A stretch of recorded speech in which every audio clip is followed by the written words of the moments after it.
With the Pran Pratishtha of Prabhu Ram Lala's idol set to take place at the under construction Ram Temple in Ayodhya on January 22, about 115 villages of Ayodhya and Basti are set to hold a festival that day. Dominated by the Suryavanshi Thakurs, who claim to belong to the same dynasty as that of Lord Ram, the men of the community are set to break an about 500-year-old vow that day. According to folklore, in 1528 AD, when the first Mughal emperor Babur's commander Mir Baqi demolished the Ram temple, the Suryavanshi Thakurs of these villages were incensed and decided to oppose this attack on their faith. Their descendants say that about 90,000 of them decided to wage a war against Mir Baqi's army. Up against a powerful Mughal army, they were, however, aware of their impending deaths.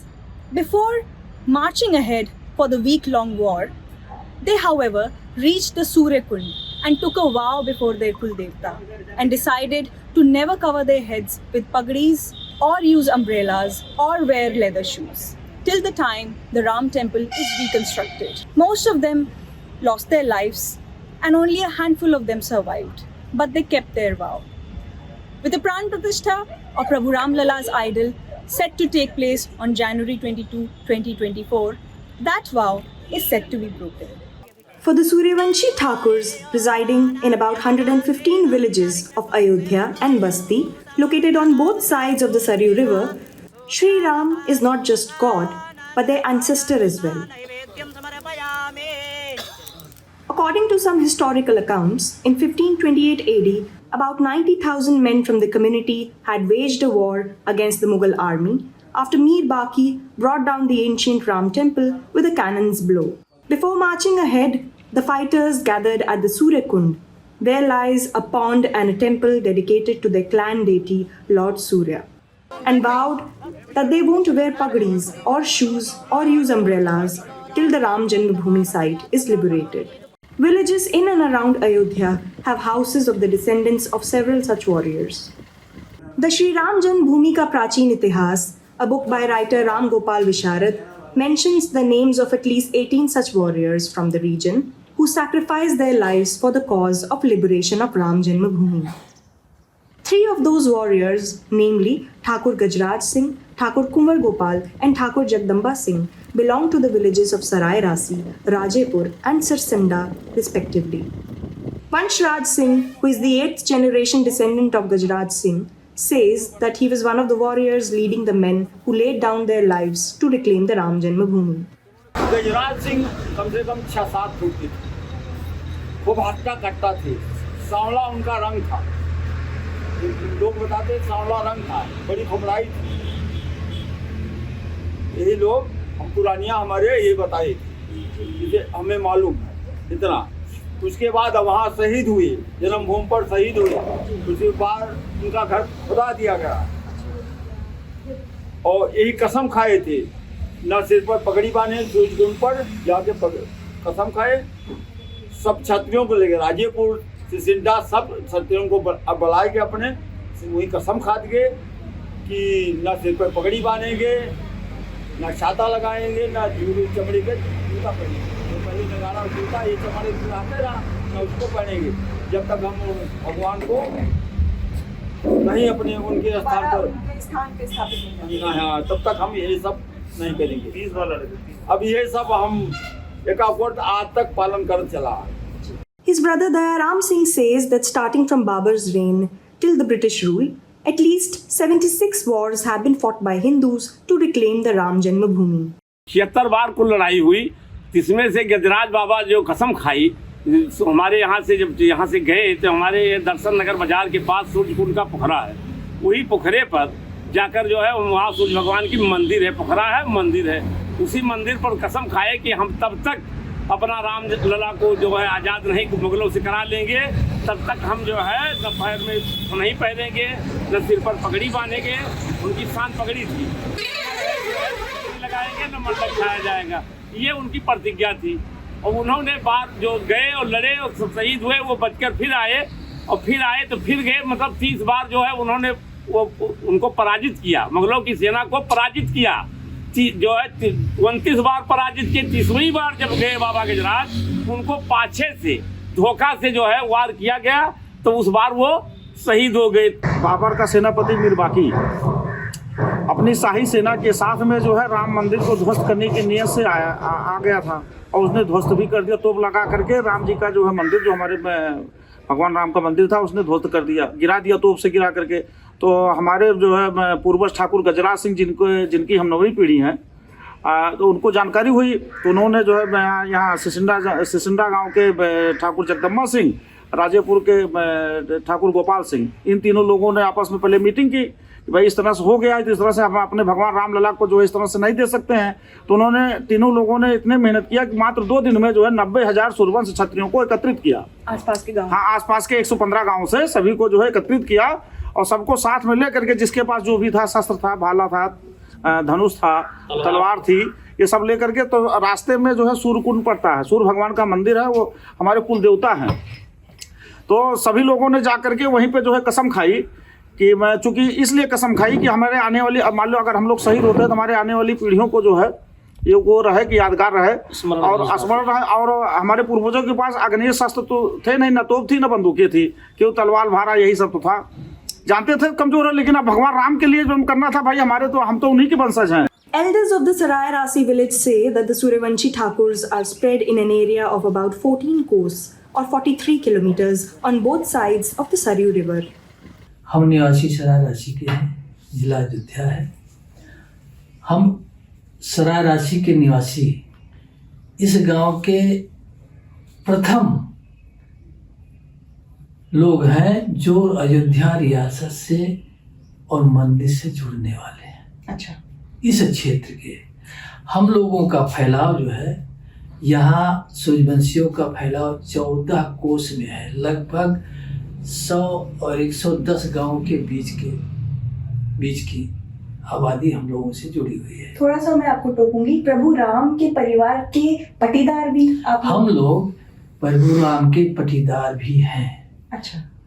ये अयोध्या क्षेत्र का ये आंगन क्षेत्र कहा जाता है। अच्छा। वहां से निकलेंगे, आंगन में पहुंचेंगे, और इसके बाद फिर हम उससे बाहर जा सकते हैं।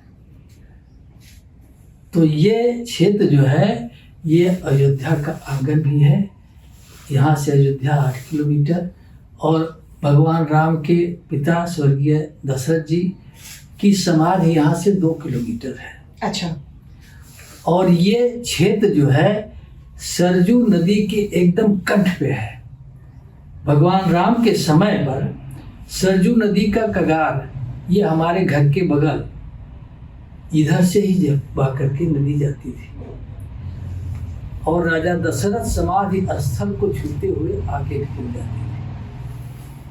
आज जो है नदी यहाँ से हट करके कम से कम 3 किलोमीटर दूर चली गई है। जो बीच में जमीन बची है उसको हम माझा क्षेत्र कहते हैं, और हमारे घर से ऊपर दक्षिण साइड में इसको हम उपरहार बोलते हैं।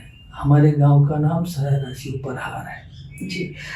उस समय की अगर आपको कोई जनश्रुति याद हो 1528 की, कितने समय वो युद्ध चला, क्या भावना थी, क्या रहा?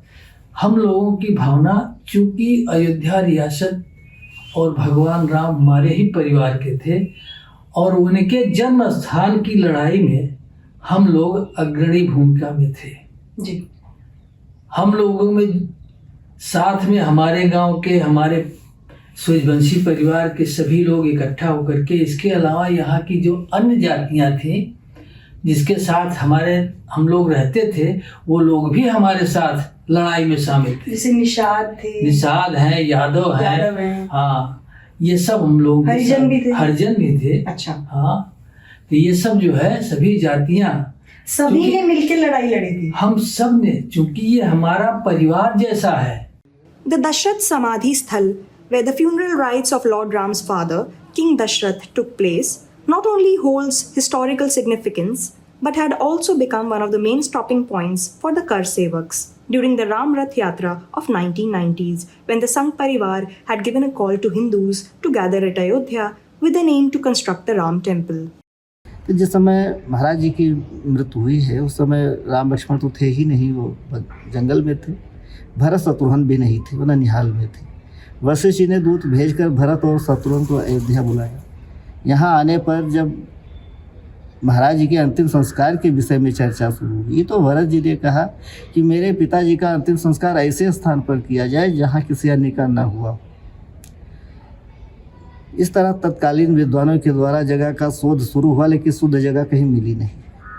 जब यहाँ पर आए, जो बिल्वहरी के नाम से पहले ही स्थान घोषित था, तो ऐसी मान्यता है कि जो समाधि बनी हुई है इसी स्थान पर 3 खूंटे की जगह शुद्ध मिली। चिता में 4 खूंटे होते हैं, तो एक अशुद्ध थी। भरत जी ने कहा कि जो स्थान शुद्ध नहीं है उस स्थान पर खूंटे के बदले मैं अपना बायां हाथ लगा रहा हूँ प्रतीकात्मक, और यहीं पर चिता तैयार की जाए। तो इस तरह से चिता तैयार करके महाराज दशरथ जी का यहाँ पर अंतिम संस्कार किया गया। ये जो स्थान है इस पे कार सेवा जब हो रही थी 1990 में भी और फिर 1992 में जब ढांचा गिरा है, उस समय भी इसका एक विशेष महत्व रहा।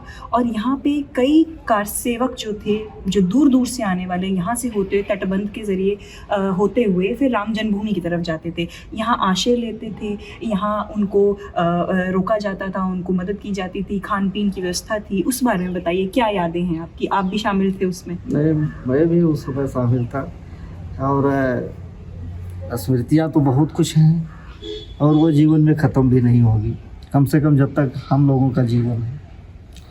वो समय मुलायम सिंह जी मुख्यमंत्री थे। पूरे समाज में, पूरे देश में मुलायम सिंह के निर्णय से भारी रोष था। जिस तरह उन्होंने कहा कि अयोध्या में परिंदा पर भी नहीं मार पाएगा, जिसका परिणाम हुआ कि पूरे देश से अपार जनसमूह कार सेवकों के रूप में जो आया, तो उनको रोकने के लिए सरकार ने उस समय तमाम व्यवस्थाएं की थी।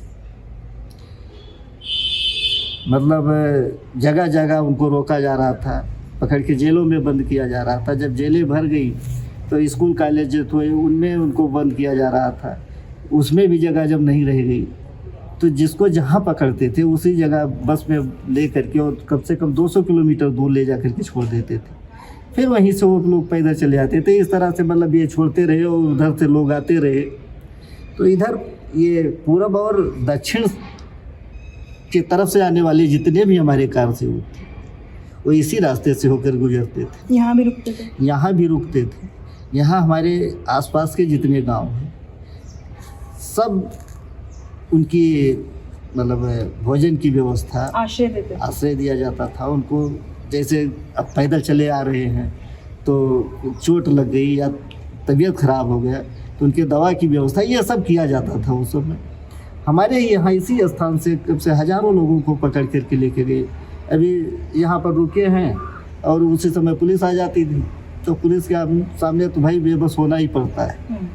और ऐसे हम लोगों के सामने ही पकड़ पकड़ के ले जा रहे थे। लेकिन जो आक्रोश था, जो भगवान राम के प्रति आस्था थी लोगों की, मुगलों के द्वारा जो कुछ पूर्व में किया गया कृत्य था, वह रोष पूरे समाज में व्याप्त हो गया, जिसके परिणाम स्वरूप 30 अक्टूबर को अयोध्या में कार सेवा हुई। तो ये सब ऐसी स्मृतियाँ हैं कि ये भुलाने से भी नहीं भूलेंगी ये जीवन में। 6 दिसंबर 1992 को जब ढांचा गिरा, उस समय आपने बताया कि आप पूरे दिन वहाँ मौजूद रहे थे। जी, सुबह से ही। कैसा मंजर था वहाँ पे? उस समय तो कल्याण सिंह जी मुख्यमंत्री थे और कल्याण सिंह जी ने भी सुप्रीम कोर्ट में ये हलफनामा दिया था कि बाबरी जो ये विवादित ढांचा है इसका संरक्षण किया जाएगा, लेकिन कार सेवकों को रोका नहीं गया था। When the Ram Rath Yatra movement was at its peak and thousands of Kar Sevaks from across the country poured into Ayodhya in the 1990s, villagers of Sarai Rasi and the neighboring villages helped them with accommodation, food, and also helped them escape towards the disputed site. Despite heavy police presence, villagers remember how they protected the Kar Sevaks from police detention and blocked several points around the village using bullock carts, tractors, etc. to ensure police doesn't reach the village till the time the Kar Sevaks move towards the disputed site. Car सेवा के समय हमारा गांव जो है संगठित रूप से हर घर पे एक जो है रुकने के लिए स्थान भोजन का स्थान और मार्गदर्शन के लिए परिवार के सदस्य वो हमेशा तैयार रहते थे। जो आता था पहले जलपान, इसके बाद भोजन, फिर विश्राम, इसके बाद जाने का समय होता था उनके लिए मार्गदर्शन के लिए घर का परिवार का कोई मुखिया जाता था, अयोध्या तक वहाँ पहुँचाते थे। यहाँ इस घर में भी कई कार सेवक रुके। यहाँ भी हमारे यहाँ लगभग सैकड़ों कार सेवक रुके जी। हमारे परिवार के 4-6-10 लोग जो हैं वो इकट्ठा होकर के बर्तन भोजन वही लोग बनाते थे, सबको परोसते थे, खिलाते थे, बराबर जलपान की व्यवस्था थी। इसके बाद विश्राम करें, ये हमारे यहाँ जो है यहाँ पुआल पड़ा हुआ था, जाजिम पड़ी हुई थी, सब आकर के सब लेटा करते थे। कई विभिन्न प्रांतों के लोग कार सेवक यहाँ आके रुके। कौन कौन से प्रांत याद है? अब यहाँ जो दक्षिण के भी लोग आए। है दक्षिण भारत, कर्नाटक, उड़ीसा, बंगाल, महाराष्ट्र, मध्य प्रदेश, इस तरह कई प्रांत से भी और पड़ोसी जिलों से जो दूर से आते थे उनका प्रथम विश्राम जो है हमारे ही गांव में हुआ करता था। सरायरासी में ही हुआ करता था जी। मानचित्र बताना हो या फिर उनको सकुशल एक रास्ता दिखाना, उसमें भी आप लोग? हमें मानचित्र की कोई आवश्यकता नहीं थी, जब हम स्वयं गाइड करते थे। लेकिन कार सेवकों को दिए जाते थे ना छोटे छोटे कार सेवकों को, तो वो तो बहुत ऊंचे पैमाने पे दिया गया था। अच्छा, हाँ, ये भी उसी समय की बात? उसी समय की बात है। ये मतलब जैसे ही वो आते होंगे अयोध्या के अंदर, उस समय उनको दिया? हाँ, उस समय उनको दिया जाता था जी। इसके बाद उसी मानचित्र के आधार पर उनके लिए रुकने की जो जो व्यवस्था की गई थी, जहाँ जहाँ की गई थी, उसी स्थान पे वो लोग पहुँचते भी थे। सरकार की शक्ति इतनी जबरदस्त थी, हर रास्ते पे पुलिस की व्यवस्था थी रोकने के लिए। लेकिन बैलगाड़ियाँ भी तैयार थी? लेकिन हमारे यहाँ गांव में तमाम बैलगाड़ी, ट्रैक्टर ट्राली, जीप, ये सब जो है रास्ते में खड़ा कर दिया जाता था कि पुलिस फोर्स की गाड़ियां गांव में घुसने न पाए। Women folk from most of the houses in the Sarai Rasi village would cook food for the car sevaks. Babri मस्जिद तोड़ने के लिए जब आए वहाँ हम लोग ये भाव से बना रहे थे कि सब लोग मंदिर तोड़ेंगे, मंदिर राम अलग मंदिर बन जाएगा और हम लोग वहाँ पूजा पाठ करेंगे, हम लोग दर्शन करेंगे। तो इसलिए इस भाव से प्रेम से खाना बनाते थे और हर घर में बनता था, एक घर में नहीं, घर घर बनता था कि खाना वहाँ सबके लिए पूरा हो जाए, किसी को कम न पड़े। Several of the villagers even got arrested during the Ram Rath Yatra movement and Babri Masjid demolition. One of them is Shiv Singh, a Suryavanshi Thakur from the Sarai Rasi village, who says that their dream for a Ram temple is set to be completed, and they are now ready to celebrate January 22 as a second Diwali every year. Singh says that when the Pran Pratishtha of Lord Ram's idol takes place on January 22, 2024, they will celebrate the day as a Ram Rashtrotsav, when the Suryavanshi Thakurs will gather and wear pagdis after 496 years, thereby completing the vow taken by their ancestors. आज वह क्षण आया है, गौरवशाली क्षण है, जिसमें पूरा गांव श्री राममय है और 22 जनवरी को पूरे गांव के लोग एकत्रित आएंगे। वहाँ बाहर से भी कुछ गायकों को बुलाया गया है। इस गांव के लोकगीत और सारे मांगलिक गीत, महिलाएं मांगलिक गीत गाएंगी, बाहर से आने वाले कलाकार लोकगीत गाएंगे। और श्री राम राष्ट्रोत्सव के अवसर पर गांव के लगभग 10 मंदिर हमारे गांव में हैं। उन सभी 10 मंदिरों को श्री राम ज्योत जलाई जाएगी। राम ज्योत तो हर घर जलेगी, लेकिन मंदिरों पर विशेष कार्यक्रम होगा, रामचरितमानस का पाठ होगा। और जहाँ लोग एकत्रित आए हैं वहाँ तो विशेष कार्यक्रम होगा। वहाँ पगड़ी का लोग बांधने का अपना संकल्प जो अपने पूर्वजों का था उसको पूरा करेंगे, इस तरह का।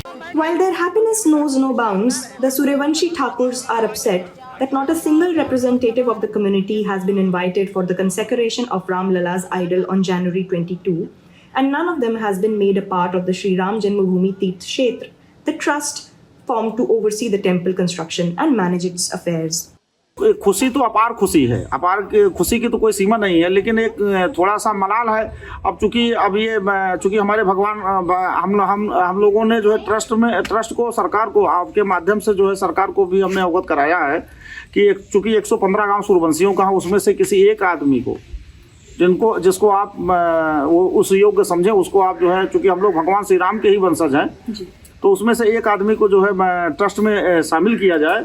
और जो है अभी तक जो है हॉलीवुड, बॉलीवुड, टॉलीवुड भी गौ मांस खाने वाले हीरो हीरोइनों को आप जो है उसमें आमंत्रित कर रहे हैं। यहाँ तक कि आप जो है मीर बाकी से ज़्यादा जो है अत्याचार जो है समझ लीजिए, अगर देखा जाए 92 की घटना मुलायम सिंह यादव ने की थी, हमारे जो है हिंदू भाइयों के ऊपर गोली चलवाया था उसने आदेश, और उसके बेटे को आप निमंत्रण दे रहे हो, तो कहीं ना कहीं एक मलाल भी है। मैं योगी जी से, माननीय प्रधानमंत्री जी से निवेदन भी करना चाहता हूँ, ऐसे लोगों को ना बुलाया जाए। अब अगर बुलाया जा रहा है तो फिर हम तो भगवान राम के ही वंशज है, सूर्यवंशी, हमारे पूर्वजों ने इतना बड़ा बलिदान दिया, हम लोग उससे अछूते क्यों हैं? अगर लेकिन आप लोगों में से किसी एक को भी निमंत्रण नहीं दिया? किसी को नहीं आया है, किसी को भी नहीं आया। हम लोग जैसे होता ना, परिवार में निमंत्रण आता है, परिवार के एक मुखिया के नाम पर आता है, तो ये समझ जाता है पूरा घर का निमंत्रण है। तो 115 गांव हम लोगों ने सर्वसम्मत से गुरु प्रसाद सिंह जी को अपना जो है अध्यक्ष चुना है। तो अगर उन्हीं के नाम पर आ जाए तो हम समझेंगे कि हमारे पूरे सूर्यवंश को निमंत्रण आ गया है। अब उनको भी नहीं दिया गया, हम लोगों ने प्रोटेस्ट करने की भी कोशिश की, तो पुलिस वाले आकर के जो है दबाव बना रहे, भाई आप आपने ऐसा भी कहा था कि प्रदर्शन होगा, आप रामलला के दर्शन करने स्वयं जाएंगे। हाँ, 22 तारीख को हम लोगों ने वहाँ राजा दशरथ समाज पे, जहाँ राजा भगवान राम के पिताजी का जो है हमारे समाधि था, सभी लोगों ने वहाँ मीटिंग किया था। मीटिंग में फैसला हुआ था कि अगर ये निमंत्रण नहीं आएगा तो हम लोग जो है सर्वसम्मत से जो है यहीं से एकत्रित होकर के भगवान रामलला का 22 तारीख को चलेंगे, दर्शन करेंगे। अभी वो तो 22 तारीख को आने वाला है। प्रशासन लेकिन हरकत में आ गई है, जो है वो कह रहे कि हम जाने नहीं देंगे आपको, हाउस करेंगे भाई, आपको प्रशासन आपको जाने नहीं देगा। हाँ, जाने नहीं देगा, जो है जैसा कि अभी कल परसों में वार्तालाप हुई है जी। लेकिन मलाल तो है, ये तो मलाल तो रहेगा, जीवन भर मलाल रहेगा। लेकिन एक तरफ बहुत अपार खुशी है कि चलिए ठीक है, जो है अगर नहीं पूछते हैं किसी कारणवश, तो आखिर में पूजा तो हमारे पूर्वज की ही हो रही है। For the Suryavanshi Thakurs of Ayodhya, Lord Ram is not just God, but their ancestor. And the Pran Pratishtha of his idol at the under construction Ram Temple on January 22 brings to an end a 496-year-old wait. Their hearts brimming with joy, Suryavanshi Thakurs from 115 villages of Ayodhya and Basti are set to break the vow taken by their ancestors who sacrificed their lives while fighting Mir Baqi's army in 1528 AD. Reminiscing the sacrifices of their ancestors, they are set to embrace the pagri, considered as a symbol of the Rajputana pride. To mark the fulfillment of their ancestors' vow, they'll offer umbrellas to Lord Surya, their Kuldevta. For these villages, January 22 will be a second Diwali now, which will be celebrated every year. In Ayodhya, this is Shikha Salaria for The Print with video journalist Suraj Bisht. For more such videos, subscribe to our YouTube channel and follow our Twitter and Facebook pages.